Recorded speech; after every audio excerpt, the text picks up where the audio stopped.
Magandang araw po, welcome po sa aking channel of 9 TV. Patalasasan po, meron po ba kayong mga properties na napapabayaan or non-performing assets? Plan nyo ibenta, pero wala kayong oras sa pagbibenta nito.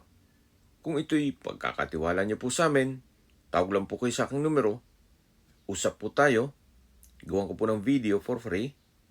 Yes, libre po, wala po kayong babayaran. Tutulungan po namin kayong mabenta ang inyong property. Kami na po bala sa marketing, sa boosting or paid ads, even sa tripping. Hindi na po kayo mapapagod sa pag-entertain ng mga buyers. Kami na po bala sa lahat. Tawag lang po kayo. Nandito po tayo ngayon sa Nusadua Farm Estate, dito sa Tanza, Cavite, kung saan meron po tayong bagong video presentation. Isang residential farm property na may lot area na 758 square meters. Meron po itong bahay bakasyonan o rest house na may floor area na 200 square meters. Ito po ay fully furnished, may maid's quarter, veranda, tiny house o guest house, at punong-puno rin po ito ng mga fruit-bearing trees at ornamental plants. Yan po sa harapan natin may cactus. Then sa mga fruit-bearing trees naman, meron ditong mangga, anonas, sampalok, suha, dragon fruit, guyabano, santol, mulberry, kakao, mangustin, dalandan, chico, rambutan, lansones, durian, siniguelas, kalamansi, at marami pa pong iba. Sa dami po niyan, hindi nyo na kailangan magtanim, kundi i-maintain nyo na lang. Yan po yung tiny house o guest house. Mamaya ikutan natin yan. Ito po yung property line kung saan meron pong chicken wire fence. Then ito po yung harapan ng bahay.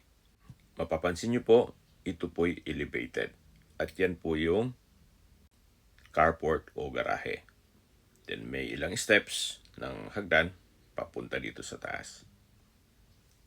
So ito po yung guest house ulit. At ito naman po yung harapan ng bahay o yung pasad. Sa harapan nito, meron pong mga ornamental plants. Sa mga plantito at plantita, malamang marirecognize nyo kung ano-ano mga variants nila. Dito po sa loob ng bahay ay kumpleto na po ang mga gamit. Meron po itong tatlong aircon, isang 1 horsepower, 1.5 at 3 tonner. Kasama na rin po yung ref, TV, actually tatlong TV yun, isang 50 inches, 55 at 65 inches. May 7 electric fan, may oven, gas range, gas stove, 2 LPG tank, shower water heater, home theater sound system, at outdoor solar lights. Meron din po itong sariling source of water o deep well. Bago po tayo pumasok, tunghayan niyo po ulit itong harapan nitong property na punong-puno po ng fruit-bearing trees. At dito naman po yung veranda. At yan na po yung main door na kung saan meron pong ilang steps na hagdan dito. Ang main door po ay meron pong aluminum screen door at ito'y solid wood door. At meron pong mga Carabao yoke sa harapan nito. At samahan niyo po ako. Pasok po tayo. Welcome po dito sa bahay ni Ma'am at Sir. Napaganda po, meron pong fish pond. Kung mga mahilig po kayo sa feng shui o mga pampaswerte, alam niyo na po ang kahulugan nito. Ito po yung resort type. Yan po, habang nagre-relax kayo dyan, then meron po kayong marinig ng mga waterfalls. Pinapanood nyo itong mga isda. By very relaxing na po. Habang nakahiga po kayo dyan sa 3 branch na floor bed. At dito po sa side ko, meron pong antigong pang-araro. Tunghayin niyo po ulit bago tayo pumasok dito sa first bedroom. Ito po yung naka-aluminum sliding glass door. Malaki po ang espasyo nito. Meron pong natural sunlight. Gawa ng meron pong glass blocks sa taas ito. May split type aircon. Meron din pong malaking customized glass window. Naka-tile flooring. Then high ceiling po siya. At customized din po itong bed frame. Lahat pong nakikita niyong gamit ay kasama po yan. So mula po dito sa bedroom, meron din po itong walk-in wardrobe. At sa dulo po yung toilet and bath. Meron pong bathroom countertop. Meron din pong glass blocks, nag-serve as natural sunlight. At ito po yung shower enclosure. Naka-tile bathroom wall, water heater, at overhead shower. Okay, labas na po tayo. Yan po yung toilet and bath. At ito naman yung walk-in closet. Tunghayin niyo po ulit itong first bedroom o yung master's bedroom. Sa dulo po meron pong wardrobe. Tungkol naman sa mga gym equipment, siguro pag-usapan niyo na lang ni owner. Yung TV kasama po. At ito na po ulit yung fish pond kung saan galing na po tayo dito kanina. At ito po yung pang-araro o wooden flow. Then may fishing rod. At dito po meron pong hand basin with faucet at maliit na vanity mirror. Dito naman po yung likod ng fish pond. At meron din pong mga glass blocks sa wall nito. At ito po yung common toilet and bath. Naka-tile bathroom wall, may overhead shower, at water closet. So labas po tayo para check natin ibang parte ng bahay. Yan po yung living area. Ito po ulit yung fish pond. At ito pong main door ay naka-multiple lock. Steel door na rin po yan at may peephole. Dito na po tayo sa living area. Dining area at sa dulo yung kitchen. Open concept lang po dito sa area to. At dito naman po yung dining area. Yan po yung 3-tonner na aircon. Kung saan inverter type din po yan. At sa dulo po ay yung kitchen. Meron din pong breakfast nook. May 2 high chair. Ito pong inverter type na Kundura refrigerator ay kasama din po yan. Ito naman po yung formal kitchen. Pero bago natin check yan, ito po yung pantry. Dito po sa kitchen ay meron pong range hood, gas range, kitchen countertop, stainless sink with faucet, wall-mounted aluminum kitchen cabinet. Then sa baba po nito ay meron pong storage ng kitchen utensils. Naka-tile kitchen wall na rin po kaya madaling linisin. Ito pong access door dito ay steel door na rin po at meron pong multiple locks. May peephole na rin po ito. Labas po tayo. Meron din pong aluminum screen door. At yan po yung dirty kitchen. Meron rin pong mga security grill sa palibot ito. Dito po sa dulo ay nagamit na rin nila yung espasyo. Meron din pong common toilet and bath. At maayos naman po ang toilet fixtures nito. Mula po dito sa common toilet and bath, matatanaw natin yung service area. At meron pong steel gate na access naman papunta dito sa likod ng bahay o sa setback. Ito pong gas range at frying pan ay kasama po yan. Yan po yung tinutukoy ko na steel gate na may access papunta dyan sa likod ng bahay. Babalik na po tayo dito sa loob. Yan po yung aluminum screen door na maayos pa at wala kayong papagawa dito. At dito na po tayo sa may pantry. Then, yan po yung formal kitchen. At dito naman po yung dining area na may solid wood na dining set. At sa dulo po yung living area na may Lazy Boy at Cleopatra. At ito pong painting, hindi ko lang alam kung isasama yan ni owner. Ito po yung access door papunta sa second bedroom. Ito pong second bedroom ay napakalaki ng espasyo. Meron din pong split type aircon. May customized glass windows with blinds. May center lamp. Meron din po kasamang TV. Then coffee table. May bed frame and mattress set. Then may electric fan. May drawers, wall-mounted wooden rack. At dito naman po yung toilet and bath. May isang toilet fixtures at may shower enclosure. Meron din pong overhead shower at bathroom window. From floor to ceiling na rin po ang tile bathroom wall nito. Tunghayin nyo po ulit itong second bedroom.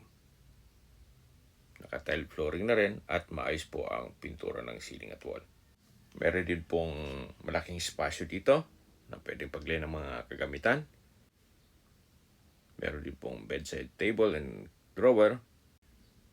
Ito po yung access door na meron pong aluminum screen door with security grill na may access dito sa balkonahe. Hanggang sa dulo po yan. Ito po yung naka-tile flooring. Sa baba po nito ay matatanaw natin yung guest house o yung tiny house at itong harapan ng bahay. Pati yung veranda, matatanaw po natin dito. Napakatahimik po ng lugar, sariwa ang hangin at malamig po ang klima. Ito po yung nasa loob ng isang exclusive subdivision na meron pong 24-hour security at kompleto po ang amenities. Upon tripping po saka na tayo papasyal sa clubhouse. Kompleto na po doon gaya ng function hall, swimming pool, parks and playgrounds at marami pong iba. Nandito po ulit tayo dito sa loob ng second bedroom at lalabas po tayo. Mula po dito sa kwarto, yan po yung dining area at yung living area. Then meron pong enclosure. Sa kabilang side po niyan ay yung fish pond. At dito po yung back door na papunta dito sa service area.